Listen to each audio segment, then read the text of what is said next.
Good afternoon. I'd like to thank you all for coming here. It's such a beautiful day. I'm sure there are other places we'd all like to be now. I'd also like to thank the exhibition and design class, Mark and Sharon, and well, my professors and classmates and everyone for making my 3 years here a very wonderful experience. And well, just looking at everyone's work and all of the time and energy that was put into this show, kind of some things have been revealed to me. And apart from the too big to fail scale, I'm seeing kind of an exploration in the structure and fundamentals and I guess the details that scaffold constructions and artifice that we create. So I thought it would be appropriate that I perhaps read a little, being that my work is based on loosely on the work of Don Quixote by Miguel Cervantes.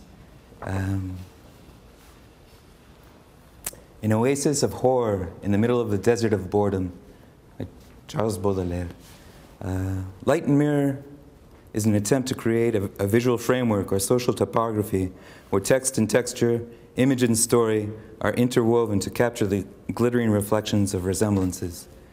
In an attempt to dispel the romantic interpretation of Don Quixote, I present a subject whose fantastical reading of the world is somehow contagious and capable of infecting reasonable people to acts of violence over an empty object and its wide-ranging meaning. It is language that functions as a catalyst or a violent medium of immediate and raw confrontation, where mythic reality, i.e. the glory of battle, does not jibe with sensory reality that understands war as organized mass murder. The microphysics of power. Very good, Grand Duke Mikhail once remarked of a regiment after having kept it for 1 hour presenting arms. Only they breathe.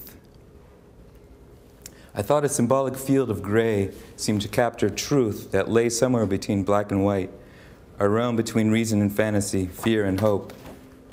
In short, the marvelous real, the natural geography of America, south of the Rio Grande. My use of primary materials and systematic, meticulous process serve to describe a scene of chaos. Sanded areas reveal the underlying material of gesso and wood. By exposing structure, I wish to reveal that which scaffolds or supports artifice. So, in creating this work, I have to say it was a long and wonderful process, you know. Initially, I'd envisioned a scene that, well, described the chaos and violence that was described in Don Quixote. This picture is actually a description of an early chapter in Don Quixote where Cervantes interrupts the narrative and really begins what is the meta-narrative for the novel, which is a questioning of the authority of the written word. And when he picks up the story again, he discovers a picture in some scrap paper in the market in Toledo. And this picture is a description of Don Quixote and a Basque who he takes for a night.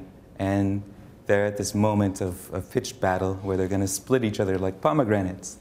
And this anticipates what Bertolt Brecht, you know, developed in his ideas of the epic theater, where you disrupt the narrative, and really it's kind of a pulling back, and we see that in cinema, the often used trope where they pull the camera back to reveal lighting and stage and crew, and so I was amazed at the depth and varied ideas that Cervantes proposed back in 1605 that seem to reflect in the times that we lived in or live in now. And a lot of the ideas that we thought of as modern were actually explored by Cervantes back in the early 17th century. And certainly the economic and political realities of Spain then, a crown and a king and royalty that was supported by a hollow kind of economic structure, bankruptcy and foreign wars and problem with its native and indigenous Arab population. So these questions seem to lend pertinence to my reading of what is a masterpiece. And I've never really understood that word, but I guess has something to do with that kind of ability to speak to the times we live in. And well, I'm very happy I was given the opportunity here at the university to devote a semester to the reading of Don Quixote, and hope to continue that research after my degree here. So thank you.